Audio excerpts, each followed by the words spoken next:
Welcome to the Ad Nauseam podcast, where classical gourmands everywhere can finally get their fill. Join us for a delectable discussion of Greco-Roman civilization stretching from the Minoans and Mycenaeans through the Renaissance and right down to the present. And now, ladies and gentlemen, here are your hosts, Dr. David Noe and Dr. Jeff Winkle. Welcome, Ad Nauseam listeners, to episode 31 of our little podcast. My name is Dr. David Noe. As always, I'm here with my co-host, Dr. Jeff Winkle. How are you, Jeff? I'm doing okay, except for this water glass you gave me. I find it a little emasculating. Really? So if listeners, the one with the yellow duckies on the side? Little duckies. There's little cats jumping around. I somehow feel this is kind of personal. Did you want a lid with that sippy cup? I did not want a lid. The listeners think we're making this up. No, it's this is one of the actual true elements of life here in the vomitorium. Maybe we'll put a picture in the show notes of this thing. Okay. This is brutal. All right. So today we are welcoming Dr. Ed Watts from UC, the University of California, San Diego. Very exciting. Yes, he wrote this fabulous work, 2018, I think it came out, The Mortal Republic, Rome's Decline. It's just a fabulous work. But before we get into that, we need to give a shout out, don't we? Yes, we're going to shout out today to Donna Seidman. I believe it's Seidman. Donna Seidman, sorry about that, who, like Professor Watts, is also a Californian, or is in California, Santa Clarita. Mm-hmm. And she is a Latin and logic teacher extraordinaria. Yes, amazing. We got the Donna part right. So, so hello, Donna. Thanks for being a loyal listener. Thanks for interacting with us on Facebook and other places. Yes, Donna, I've got to meet you a little bit on Facebook, and that's been a pleasure. And I love the comments that you have to make. Yeah, keep up the good fight out there teaching Latin. You're doing a great work. So, Jeff, you have our opening quote, I believe, from Ed's book, Dr. Watts' book, The Mortal Republic. Right. And this is from the introduction. Dr. Watts writes, "No republic is eternal. It lives only as long as its citizens want it. And in both the 21st century AD and the 1st century BC, when a republic fails to work as intended, its citizens are capable of choosing the stability of autocratic rule over the chaos of a broken republic. When freedom leads to disorder and autocracy, promises a functional and responsive government, even citizens of an established republic can become willing to set aside long-standing, principled objections to the rule of one man and embrace its practical benefits. Rome offers a lesson about how citizens and leaders of a republic might avoid forcing their fellow citizens to make such a tortured choice." That's really good. That's gripping prose. So citizens and leaders, how they can avoid such a choice as Rome had to make, and then eventually the Republic died. Yeah. So let's get right into it, and let's welcome Dr. Ed Watts from California. Let's do it. So Ed, thank you so much for being willing to join us today. We're really looking forward to hearing more about this book, Mortal Republic. We have lots of questions to ask you, and let's dive into it. But before we get into the kind of the heart of the book, I'm wondering if you'd be willing just to talk a little bit about yourself, kind of do a brief biography. How you got into writing about Roman history. Well, I'm a classicist. I was trained as a classicist as an undergraduate. I became very interested in Roman history. I think, like lots of us, through traveling to the city of Rome and seeing all the things that were there and trying to understand their implications and their significance. When I got to college, I got connected with Joe Pucci, who's a wonderful late antique scholar of literature, and Susan Harvey, who's a wonderful scholar of late antique religion. And so I moved very quickly into late antiquity, and particularly focusing on the off periods of late antiquity. So, if we're thinking about late antiquity, the 4th century is the golden age of late antiquity. And I became super interested in the 5th century. And so I did a lot of my initial work on the 5th century, trying to kind of piece together the robust textual sources that don't make it into the late antique literary canon. Things in Coptic, things in Syriac, weird philosophical texts that no one pays too much attention to. And what I found is that there's a tremendous set of things that one can do when you follow your passions towards whatever texts and materials are particularly interesting to you. And so my scholarly trajectory took me really into a project that spanned the 2nd to the 7th centuries. That was my dissertation work. And then my second book was a 5th century project, which I found super exciting. And then gradually I moved towards the Republic, in part because I'd found that with my teaching in recent years, students had stopped thinking that the decline and fall of the Roman Empire in the late antique period was the most relevant part of antiquity for their experiences. And when I started teaching, everyone thought that the Republic was nice and interesting, but not any sort of thing that had immediate consequences to their world. And right around, the middle of the Obama administration, it became clear that this was starting to shift. And late antiquity was something that was like nice and interesting, but not relevant in the way that it had been, say, in 2003, when you had Colin Murphy's book that came out that talked about Are We Rome and the fall of Rome, immediately being used as a way to try to understand overextension in the military context. All of a sudden, students were talking not about that, but they were talking about the struggles that the U.S. and other representative democracies were having with the basic concepts and rules of representative democracy. And noticing in my students this shift from the Republic being kind of cool but not relevant to, the Republic being the thing in Roman history that was most relevant to their experiences pushed me to start thinking seriously about turning my writing to examining the story of the Republic and trying to tell that story in a way that was true to the events and true to the sources and true to the dynamics that I saw playing out, but also relevant as a tool to think about what was going on in our world now. And so in a way, I think that I was deeply influenced by the kinds of conversations that I was having with the undergraduates who are all, as you know, always trying to figure out how to understand the world around them and always looking for tools that we can provide that don't sort of suggest exact parallels, but give them ways to think about the world that they're struggling to place themselves in and struggling to understand on its own terms. And so that's kind of the shift in my work away from working on what was very exciting when I was in graduate school and remains exciting to me. But I think in the student orientation, when I was a student, this late antiquity was what was immediate. Questions of religion, questions of imperial extension, questions of changing political dynamics. And so the works that influenced me greatly as an undergraduate are things like Peter Brown's World of Late Antiquity, his article on the Holy Man in late antique society, some of Garth Foden's work, his early work looking at holiness and the structure of pagan philosophical holy men. And I still love that work, but in a way, it feels like that work was really wonderful and evocative in the 1990s, in a way that I think is less true now because the world we're living in has changed. And so I don't know that work would resonate with my undergraduates in the way that it did with me, simply because their concerns and the things that animate their interest in antiquity are so different from, what made me excited about it. Right. Well, the $1 million question that we're going to ask maybe near the end of the episode is, are we living through the same kind of an era? Yeah. Because we get these questions all the time, as I'm sure you do. So we can delay that for a little bit. But a prior question is, do you get to choose your own titles for these works? So Mortal Republic I did choose. Okay. It's a brilliant title. Yeah, I saw that and I thought, that's a great title. For me, the real thing, the one message and one sentence that I wanted people to take away from that is republics are things. Cicero says this, right? It's not my idea. Cicero says that a republic can last forever if you let it.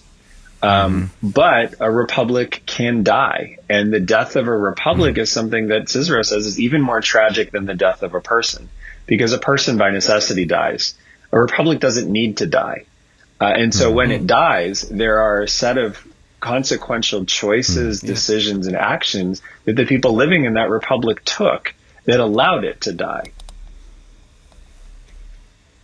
reminds me of that Ben Franklin quote that's attributed to him, that somebody asks him, well, what do we got here, Mr. Franklin? And he says, a republic, if you can keep it. I mean, I think that's what's so interesting is the founding fathers obviously knew Roman political theory quite well. I mean, a lot of them knew it through Montesquieu, but they did know it quite well. But they didn't know Cicero's Republic. Right. And so Franklin had never seen that passage. At least I don't, unless he had read it, he might have read it through Augustine's City of God. I don't remember if it's in there. But the actual text of Cicero's Republic isn't found until the early 19th century.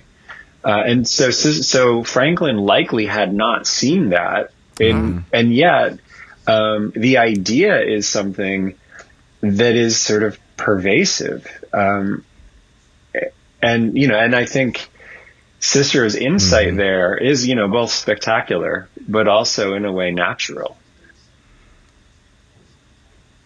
Because political institutions are made up of the wills and ideas of a vast number of people and their different motivations and priorities, as opposed to an individual's life. Yeah, so The Final Pagan Generation, also another great title, and we're not talking about that today, but it's interesting as you describe how your interests shifted backward chronologically to the Republic. And one of the questions we wanted to ask is, in the writing of Roman history, when we were both in grad school, we were taught to some extent that none of these men had noble motives, that they were all completely self-interested. Cicero kind of reached his low point in the 19th century with Theodore Mommsen, and we have all of his correspondence, so we see him at his worst. As you were writing this book, did you have times when you thought, now here's a noble motive, an unselfish interest, or is it all just competition for power? That's a really wonderful question, because I think you do see in the earliest stages of the Republic with people like Fabricius. I mean, you do see people who I think do have noble motives, but it's also, when you're talking about events in the 280s, you're right on that border where you still have the kind of mythologizing of the Roman past that dominates like our stories about the 5th century BC, right? I mean, guys like Ahala and Cincinnatus who are just bouncing around. Are they real at all is a legitimate question. And I think when you're getting into the discussion of the Pyrrhic Wars, you're like right at that border where I think you do have real people, but I don't know if you have real motivations. I think as you get into the 2nd century and the 1st century BC, it gets harder because these are real people and they're complicated. I think, there are moments where you can look at some of these people and say, these actually are principles that these people adhere to, even if there's negative consequences for them. I mean, I think Caesar is a great example of that, where a lot of what Caesar does is reprehensible. The ambition, the accumulation of power, the willingness to use intimidation tactics. I think all of this stuff is really, really, really problematic. But I think there is, and it's not even mentioning what he did in But Gaul, I think there is a principle that's just within that the is context genuinely of Rome. Caesarian that I think is something that is really respectable. Caesar was on the other side of Sulla's persecutions, and Caesar knew what it looks like when somebody wins a civil war and takes the decision to destroy their enemies, actually destroy their enemies. And I think as a basic principle, Caesar did not agree with that. I mean, we see this in the speeches about Catiline, where Caesar, I think, really is saying what Sallust and what Cicero sort of suggest he's saying. We cannot take the lives of our fellow citizens. We just cannot do that. We definitely cannot do it without trial. And I think that Caesar's clemency grows out of that same impulse. And I think he wasn't a stupid man. I think he understood that there was a real risk in taking that step, but it wasn't a Rome he wanted to live in, where these kinds of steps were not taken. So I think there are moments where you see people behaving that way, where you do see principle, but I think it's really hard to see them following through. And Brutus is the perfect example of that, where, Brutus is really struggling with what the principle of liberty is. And in the 50s, it means one thing. It means, Brutus, the founder of the Republic, and a holla, right? In the 40s, it means something a little bit different. And then when he is arming to fight the Civil War, it means basically sacking cities and stealing property and, doing things that no one would say are principled behaviors. Right. So to return to Caesar for a moment, his famous clementia after the war, you wouldn't then interpret that as purely self-serving. So he's not forgiving his enemies in order to I put a lot of stock in what Caesar was saying in 63. Because I think that is intellectually consistent with what he's doing in the 40s. Otherwise, if we didn't see how he responded to Catiline, I think that what you're saying would add up. I mean, I think I would incline towards that. But the fact that we have Caesar taking a principled stand when he's not nobody, but he's not who he will become. And it's actually at great cost to himself to do that in 63. That's a good point. I mean, he almost gets arrested because of it. And so I think there is a principle there that sort of continues through Caesar's entire career. And I think he always understood that there was a cost to that. But the principle mattered enough to him that he was willing to absorb that cost. In kind of your telling of the story, I certainly got a sense of the death of the Republic is a death by 1,000 cuts. But in talking about Caesar, one of the questions that I jotted down was there a moment where you thought, if such and such a person had done blank, this whole thing could have turned around? Was there a moment where before Caesar, it all kind of steamrolls into ambition and perpetual dictatorship? Was there something Caesar could have done that could have righted the ship, or somebody else? You mean a Rubicon moment? Is that what you're looking for? I think by Caesar, I think it's over. I mean, it's a question of when, but it's over. I think that. I mean, again, I don't like Cicero as a person. I know that I don't like him as a person. And actually, even as a Latin stylist, I don't like him. I like Sallust a lot more. Yeah, I know. Oh, man. You're talking to a Ciceronian over here. His insights are incredibly precise and profound. And I think when he takes the Republic and he situates this as a discussion of Scipio Aemilianus, he's right. I mean, that is a moment where what Cicero dramatically stages in the Republic is a moment that I think could have, under the right circumstances with the right people, stabilized things. I mean, it would have taken a long time to undo the damage that Tiberius Gracchus had done, but I think it was still possible. And then I think Cicero's right to think that. I think that the moment he chooses is the moment where you really could say there are choices that people could have made. There are things that people could have done. And there are ways that this could have worked where you wouldn't have ended up with the first century that you got. But I think by the time you get to Marius, even actually by the time you're in the 110s and you have this sort of quasi oligarchy with the Caecilius Metelli and these other dynastic families that have kind of clamped down on running the state after the death of Gaius Gracchus, I think it's already too late. But I think in the 130s, it was not yet too late. And, and I think Cicero I think it's really hard to recover Scipio Aemilianus. You to actually get a sense of who he was and what he was actually capable of doing and how much insight he had into the dynamics of that moment. But Cicero, I think Cicero found a moment, and I think he found a person, and I think it's plausible. What he sets out as a dramatic event that could have changed Roman history, I think is a plausible moment to have chosen, and the people he chooses to have sort of this discussion are the plausible people who could have made a difference and made a shift in how things worked. Yeah, so David, I will say that there's a lot about Cicero that I will not praise, but I think Cicero's insight as a historian and as a thinker is incredible. It's incredibly profound. And I think a lot of what he's saying is right. Now, that's a compliment I've never heard paid to Cicero. So I like that, and I'm going to think about that carefully in the next months and years. To go back to Caesar for a second, you say by his lifetime, it's inevitable.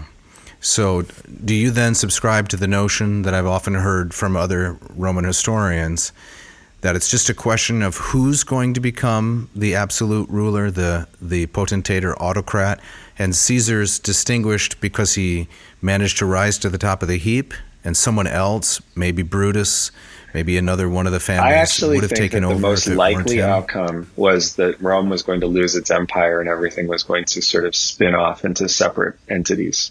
I think that this is what you see, it's what you see with Sulla, where, Spain spins off and it's, basically operating independently. It even happens with Caesar, right? Caesar never actually controlled all of Rome's territory. The sons of Pompey controlled territory that didn't actually get reabsorbed until the second triumvirate. Even Augustus, it took a very long time for him to actually consolidate authority over all of Rome's territory. And I think that what we miss in that is Augustus is both incredibly ruthless, incredibly talented, and also incredibly young. And that's why this all manages to come together, is because you have somebody who's willing to do, his principles are, I want to survive. There's no Caesarian sense of I want to do the right thing, or I want to protect rights, or there's a conceptual understanding of what citizens are and what a state does to citizens. Augustus shares none of those things with Caesar. And so Augustus is willing to do whatever it takes to survive under the terms that he sets. And he's also young enough that he can set terms that will then, as Tacitus says, get fixed, because nobody remembers anything else. But if we think about how unlikely those circumstances are, those are the circumstances that make the Roman Empire possible. And if we think about how unlikely those circumstances are, I think that the Republic as a representative democracy that controlled all of the territory that Rome controlled from the center could not have survived the first century. But I think it's not actually the most likely outcome that it becomes the Roman Empire. Jeff, did you have a question? Follow-up there? I wondered, Ed, what you make of, I think this just kind of builds on what you were saying, just kind of the death of the Republic, not so much because the people themselves couldn't keep it, or the gradual turning away from Republican principles, but more that just it was a kind of a matter of geography. It's been a long time since I've taught how Roman voting, but it was cumbersome, it was difficult, it was, I think, very vulnerable to corruption. Because could you say that the operation of the Republic was just too clunky, too slow, and that the only way to do this is through a kind of tyranny? Yeah, I think that to keep it together is through a tyranny.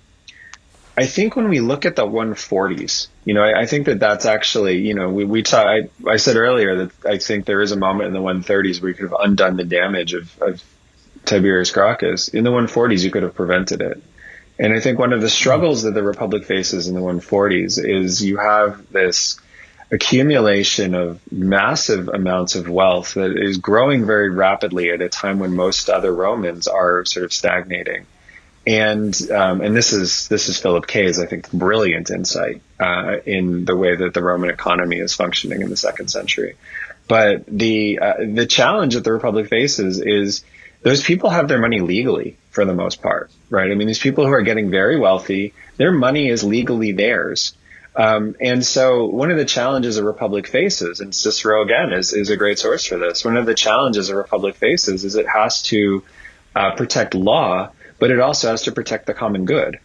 And it's clear that there's an imbalance there where legally these people have a lot of money and they're entitled to that money by law, but it's not in accordance with the common good that they have this much money. And so the challenge the Republic faces is how do you do both of those things?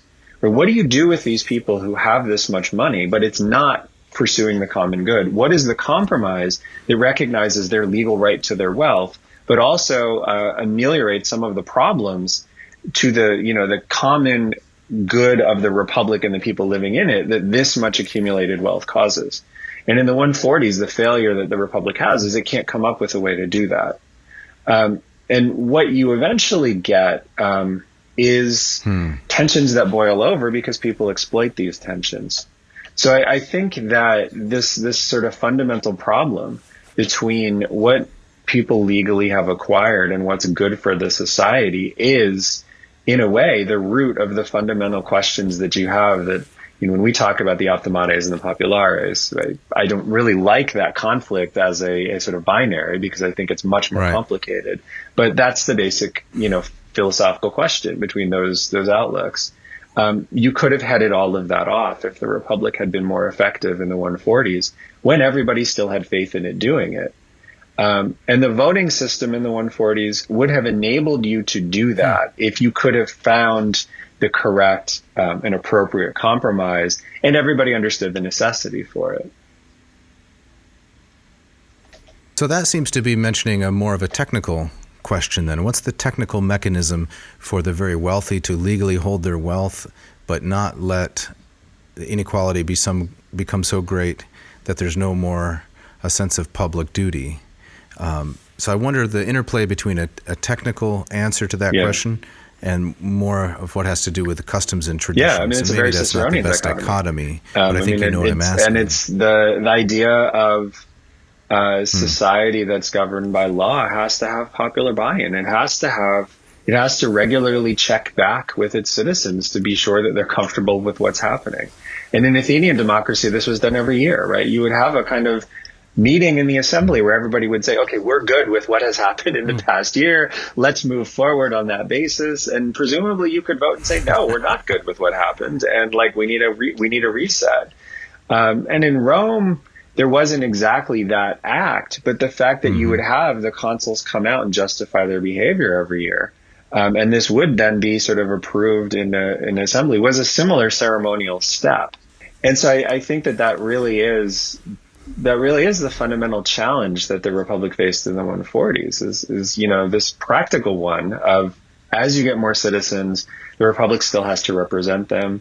And especially in the second century, what do you do with Italians who are governed by these laws, make a lot of money on the basis of these laws, rent land from the Republic itself, but don't have a say in what's happening? They have to work through intermediaries. And that's, of course, what leads to the social war. But I think all of these problems could have been headed off potentially. And I think if Romans understood what was at stake in the 140s, they would have been headed off. I don't think they got quite what these tensions would mean in the long term.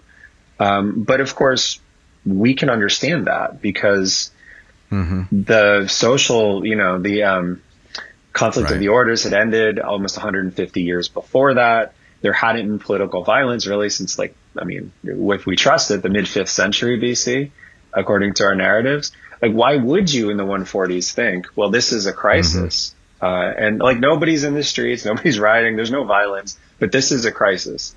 And it's a crisis that could, if we don't figure it out, it's a crisis that will make people so angry that people will start trying to exploit it for their own benefits.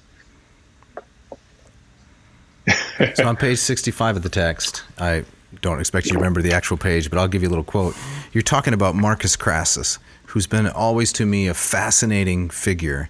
And I don't know which of the primary sources says that Caesar was the most talented man in Rome, Crassus was the richest, and Pompey was the handsomest, which doesn't seem to me the case at all based on the... He's got a nice haircut, but you say about Crassus on 65, rapid wealth creation like that experienced by Romans in the first half of the 2nd century, so for our listeners, 100 to 50 BC or BCE, can be profoundly destabilizing to a social order that relies upon elite political competition.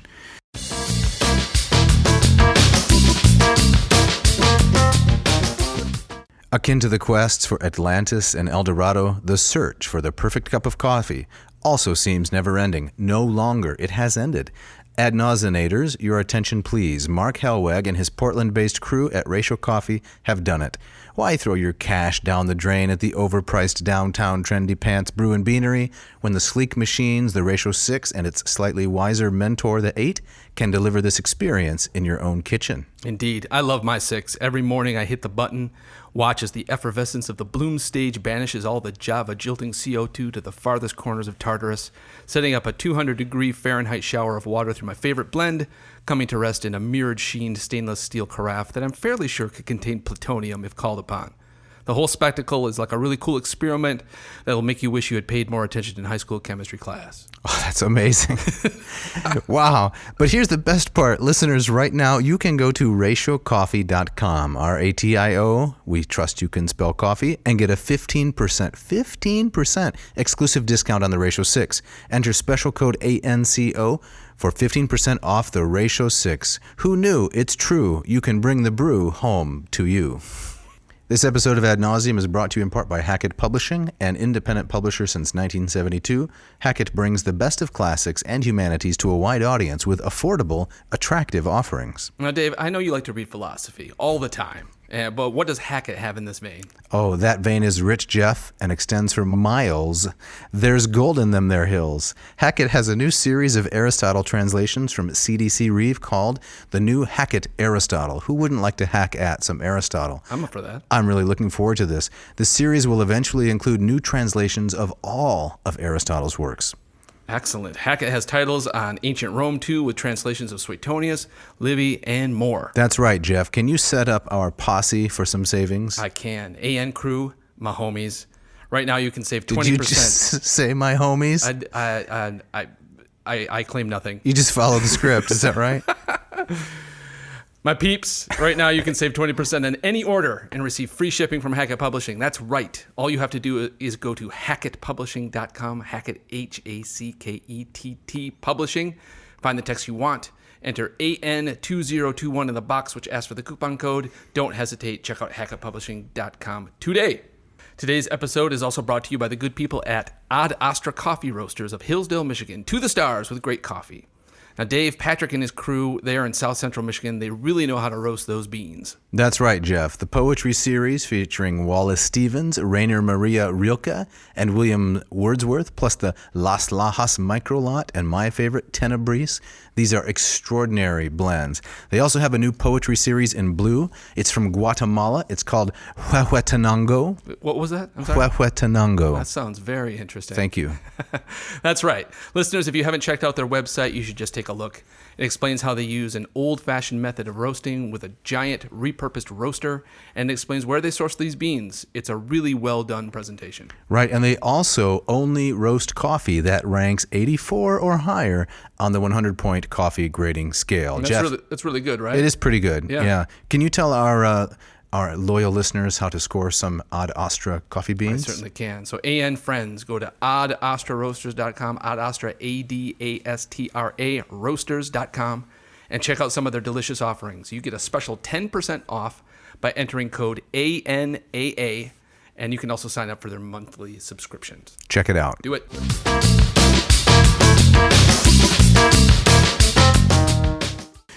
So if you could just say a little bit more about the person of Marcus Crassus and how he plays into the dissolution of public interest, especially his wealth. Yeah, I think that it's fascinating when we read like Plutarch's description of how Crassus accumulates his wealth, and you have these stories about how Crassus, he's doing what a lot of these guys are doing, and he's buying and selling loans. He's involved in sort of shadow commercial transactions, even though he's not allowed to be a merchant. There's ways to back merchant activity. And Cato actually figured this out in the 2nd century BC. There's ways as a senator to basically be financially benefiting from commercial activity when you don't actually engage in it yourself, by fronting money to people, by then selling the potential profits from the merchant activity, recapitalizing and fronting more money to people. So Crassus is doing all of these things. But another thing that Crassus really gets is that the city of Rome is growing in a way that is completely unplanned. It's absolutely stretching past any of the infrastructure that the city and the Republic has created. I think when we estimate, I can't remember who does this, but when we look at the great Republican era infrastructure projects, we see things like the Aqua Marcia, things that are occurring in being built in the first half of the 2nd century BC.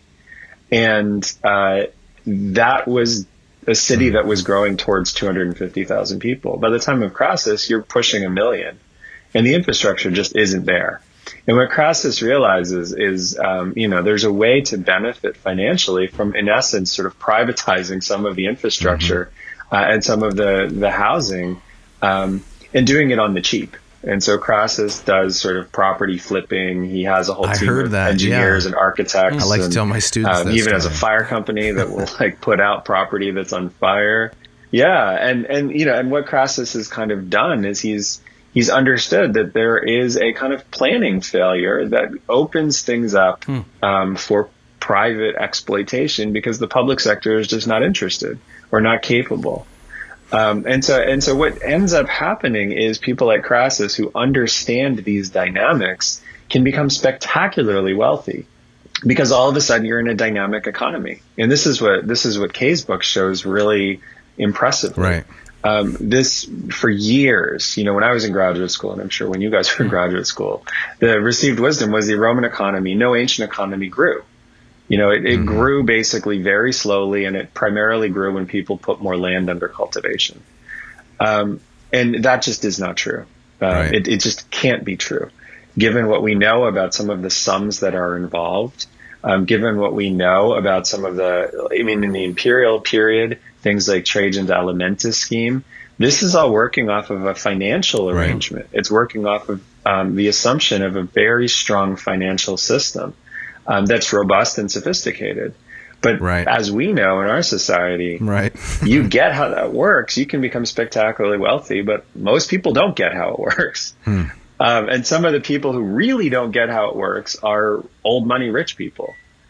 And that's one of the fundamental problems that Crassus and others are confronting, where you have old established families that cannot compete with people like Crassus because they just don't have the wealth to do it.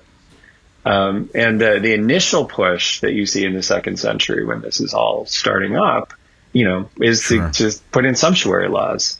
But that goes away relatively quickly. And then the state really struggles to figure out how you balance the hereditary prerogatives of some of these old money families with the dynamism and economic creativity of people like Crassus. And sumptuary laws don't have anything to do with the production of wealth, but only the public consumption. And so it doesn't really address the root problem, it seems to me. Especially when people like Crassus are becoming so spectacularly wealthy. I mean, the sumptuary laws are they're even struggling to constrain someone like Scipio Africanus. And Crassus is 60 times as wealthy as Scipio. So just for the sake of our listeners so we're all on the same page, a sumptuary law is a rule that limits the amount of public display of wealth. So the wearing of jewelry and things like that. Correct me if I'm wrong, Ed. The kinds of banquets and parties you can throw. So it's meant to keep the inequalities of wealth out of the public eye. And it's super important in a Republican system where what you basically have is a system where magistrates are elected to represent the will of voters and to execute the ideas of these voters. And so because those are representative democracies, the competition is incredibly fierce to be one of those representatives, especially at the highest levels. And so somebody with a lot of wealth can basically, as we know in our society, can kind of put their thumb on the scale and attract a lot more attention to themselves. And they then become harder to defeat in electoral context. And that's what's really a challenge to these old families, because the Roman hereditary aristocracy expected that each generation they're going to hold prominent offices because it's kind of, in their view, their prerogative, right? These are offices that shift between a few, wealthy patrician families, and all of a sudden there are these people who are tens and hundreds of times as wealthy as these old families, and the old families can't compete. And so the sumptuary laws are a way to kind of level the competition artificially. But of course they fail when you have someone like Crassus, who is just so wealthy and has so much capacity to use that wealth deliberately to create influence for himself, both as a person running for office, but then also as basically providing financing to a coalition of people who will be dependent upon him and will look out for his interests. So was Crassus behind Catiline, as the story goes? Is that just you just take that as a given? I don't, actually. So Ed, just to follow up on that, I wonder, do you see Caesar recognizing things in this regard that Crassus did not? You talk a lot in your book about kind of Caesar's skill as a politician, and when you were talking about Crassus taking advantage of Rome kind of growing without a plan. Caesar comes back from Alexandria, and when at the time of his assassination, seems to have plans for turning Rome into something closer to Alexandria. He bequeaths this money to the people in his will. Yeah. Are we seeing a Caesar kind of tackling those things that in a more kind of popular way that Crassus did for more personal gain? I think that's certain. That's definitely true. I mean, I think there's actually a couple moments that we could point to where you see politicians in the very late phases of this making a bet that doing these things publicly will actually enhance their prestige greatly. I mean, Caesar is a good example of this. And I think one of the genius things that Caesar does is leave his estates, leave his gardens to the public in his will. I think that is, I think in some cases we understate the significance of that as a gesture to people in Rome, in a city that is, again, growing in an unplanned way, growing really quickly. It's disgusting. It's smelly. There's not a lot of open space. And Caesar understood this as a gesture that would secure his legacy. And so I think that that's brilliant. I think a forward-looking step is when you see Agrippa start building up things like aqueducts and other public infrastructure in the lead up to the war with Antony. I think we need to see that alongside the Oath of All Italy as a concerted campaign to say that Octavian's regime and Octavian's allies are providing things for Romans that the Republic was incapable of doing, but Antony was not interested in doing. And so I think that you're seeing in that a way of kind of structuring and laying the groundwork for the step that Octavian is eventually going to have to take when his triumphal powers expire. He needs to make people understand that there is a future that is more organized and more responsive than what the past has been, and even more organized and responsive than what Caesar had been doing. And so I think that public infrastructure is boring. That's why the Republic didn't want to build it. And it takes a long time to do. And that's why none of these magistrates wanted to do it, because they would start it and someone else would finish it. And as you get into a city the size of what Rome was in the first century, even censors wouldn't have been able to complete a lot of the infrastructure work that was essential. So there's nothing glamorous about bridges and bypasses and way stations and things like that. There is if you can finish it, right? Okay. There is if you can finish it. And put your name over the portico, right? Yeah, I mean, Fabricius, that's a small bridge, right? You could finish that. Right. But the Aqua Marcia, some of these things that come out in the second century, they are responsive to the growing city. But the city is small enough that some of these things can be finished in such a way that you do get to stick your name on it. But when you get into a city of the size of Rome, I mean, a city that, at least we're always taught, is the biggest city the world had ever seen. No one knew how to build the infrastructure for a city like that. And so there's going to be stuff that fails. There's going to be stuff that takes a long time to build. There's going to be stuff that if you're working as a magistrate, you are going to struggle to get it done in the amount of time you have. And so when you get into the first century, you do see sort of private things like the Theater of Pompey that are constructed privately, not through kind of a magistrate on an annual basis, but in some other capacity. But the Republic really fails dramatically in doing the kind of infrastructure work that the city needs. Ed, did you happen to watch HBO's Rome? Yes. Well, I thought one thing, it covers, a lot of the same era, right?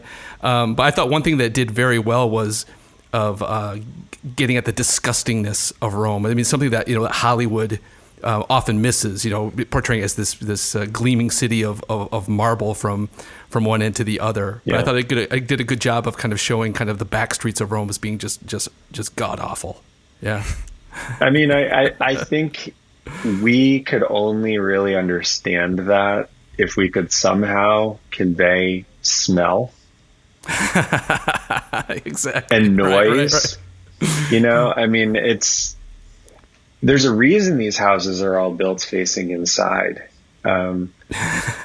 There's a reason why these walls are so thick. There's all of these things that we kind of take for granted almost, especially those of us who spend our lives, looking through things that are Roman. Right. We don't know that smell. I think that's the thing that we miss, like this very just sort of vile and visceral experience of being out in a city like that. Yeah. There's a reason why everybody has incense in every room in their house. All of these things that, that we kind of know, but we don't put together. The first time I visited Rome was 2004, and I was prepared for the marble city of Augustus, and I was pretty disappointed. Never disappointed in Cicero's prose, but I was disappointed in the 2004 experience of Rome. I've learned to love it since, but it's a comparison to what we're talking about. No, I think that the only way that we could even get close to it is if we were there during a garbage strike when a sewer broke. Right. I think that's the smell we would have to imagine. And so when you have something like Caesar's Gardens that are available to regular people, I mean, rich people could build their houses and build their walls and go to the countryside in the summer when it really smelled really badly. And when there isn't rain and there isn't sort of water flowing to wash some of this stuff away. But poor people couldn't, regular people couldn't. Right. And so having something like Caesar's Gardens, it's really hard for us to appreciate what that probably meant to regular Romans who didn't get a respite from this ever. Never got quiet, never got greenery, never got a freedom from this smell. They had no Tusculan villa they could escape to on the weekend like Cicero. Right. So we're kind of on the downslope here, and we should probably get to your $1 million question that you started. Well, with. There's something before that I wanted to ask. Okay, please. So, I'm trained as a philosopher mostly, rhetoric, some theology, but like a generalist, I teach Roman history from time to time, try to stay close to the texts and so forth. I always have this nagging feeling I'm doing something wrong in terms of the accuracy of what I present to my students. So now that we have a bona fide expert, just a question.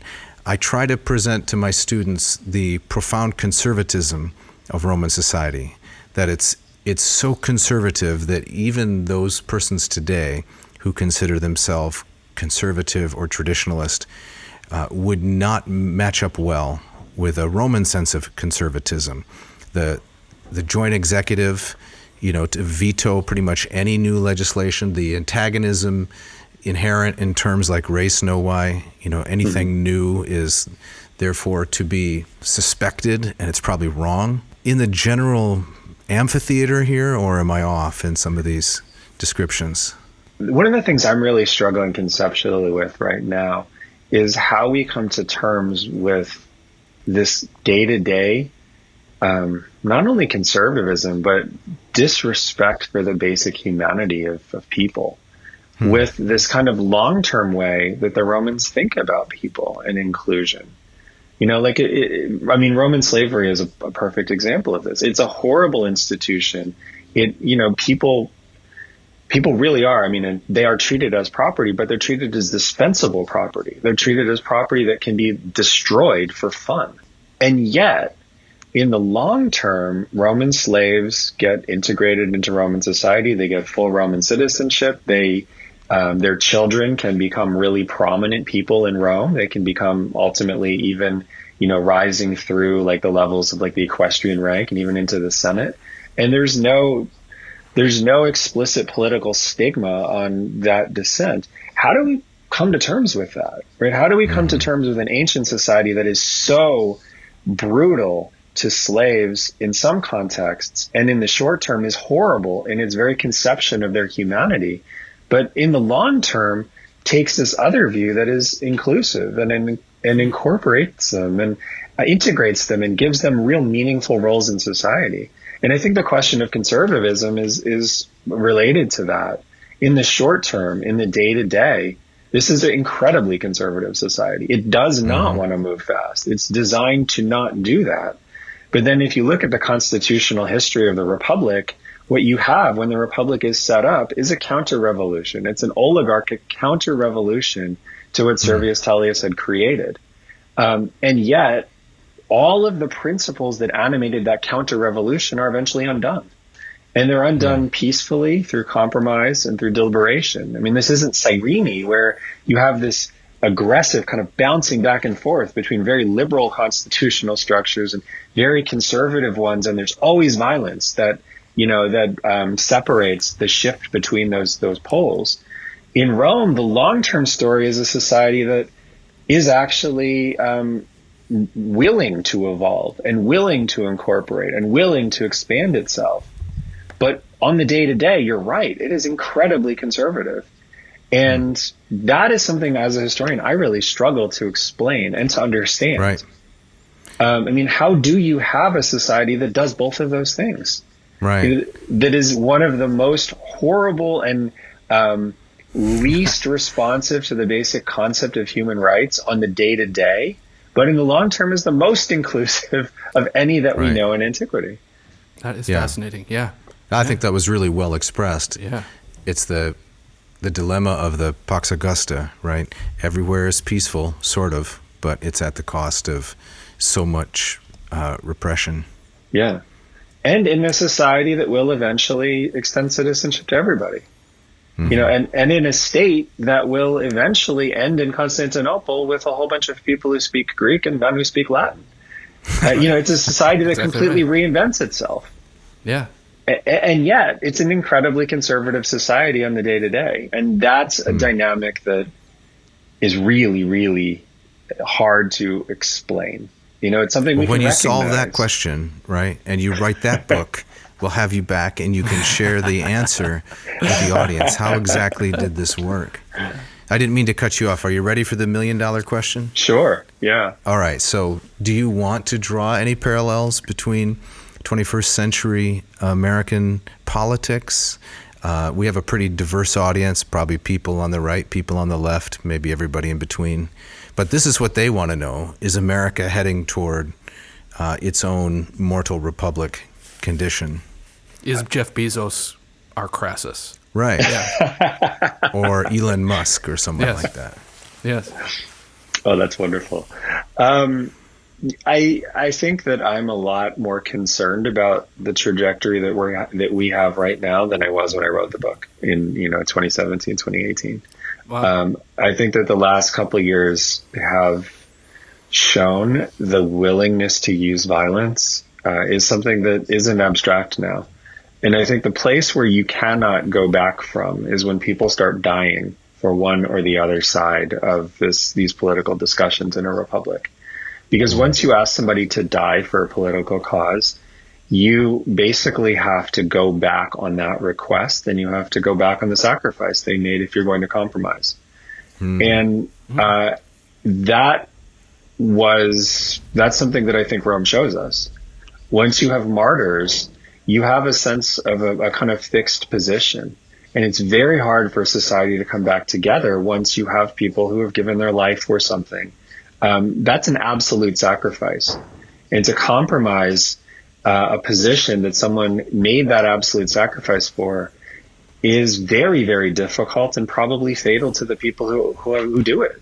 And so I think that's maybe the one thing that we as a society need to really figure out how to pull back from, is this tendency towards political violence. I don't think we've quite gotten to the point where, say, Rome was in the 130s or 120s, where you did have martyrs for an absolutist populist cause that wasn't coherent, right? It just was a sort of set of ideas, and people died for them. Large numbers of people died for them. And we're not there. But we need to be very careful that we don't get there, because then it's very, very hard to pull back, especially when those ideas are abstract. That's really well said. I hadn't realized about the consequences of what do you do with the memory and the sacrifice that a person has made for a political cause. In order to say that it was the wrong decision, you're basically negating whatever courage and heroism, principled stand they took, which I guess is necessary to put that part of your history, at peace and go on to something else. Jeff, did you have any last minute questions for our guest? I have many more questions, but I think up against the clock, that very kind of haunting note is a good place to leave this. A very intriguing but haunting note. Right. Yeah. So thank you so much, Ed, for joining us. We're just thrilled that you made the time to be with us. Really appreciate it. Thank you. It was really my pleasure, and I hope we can do this again. All right, Jeff, we got to get out of here. Yes, we do. But before we go, we have to talk about these 3 signed copies of Mr. Watt's book, Mortal Republic, we have to give away. Yes, the publisher sent us these 3 beautiful copies, each signed by Dr. Watt. So check out our social media, check out Instagram, Facebook, and you could score yourself one of these. Excellent. Time to go. Thanks to our engineer, Mishka, as always. Thanks to our fine musicians, Ken Tamplin and Scott Van Zen. That's their names, who do the wonderful bumper music for the podcast. You want to tell us a little bit about the Moss Method? Oh, yeah. If you want to study some Greek, you can go to mossmethod.com, check out my program just about every week. I'm very grateful. We have some people checking out what we're doing. I can take you from neophyte, just a new shoot, that's a Greek word, to erudite, that's a Latin word. So you come along, you get self-paced, accessible, and expert Greek instruction. That's also affordable. So mossmethod.com, check it out. Jeff, why do we have to get out of here, by the way? Well, unfortunately, we have to get out of here because the Arrhythmic Gymnastics Club needs use of the vomitorium. Did you say the Arrhythmic Gymnastics Club? Exactly right. They get everything out of step. I got 2 words for you: wide berth. So the Arrhythmic Gymnastics Club is knocking on the door. I hear them coming down the stairs intermittently. You hear them falling down the stairs as we speak.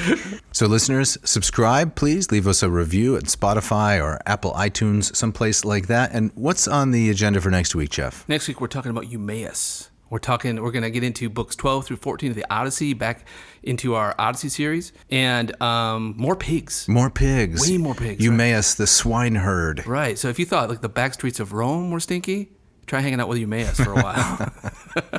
And Dave, I think you got the Gus Story parting shot? I do. This comes from George Miller, and I have to confess, audience, I know nothing about this man other than that he gave us this great quote. I love George Miller. Here it comes. The trouble with eating Italian is that 5 or 6 days later, you're hungry again. Thanks for listening. Thank you.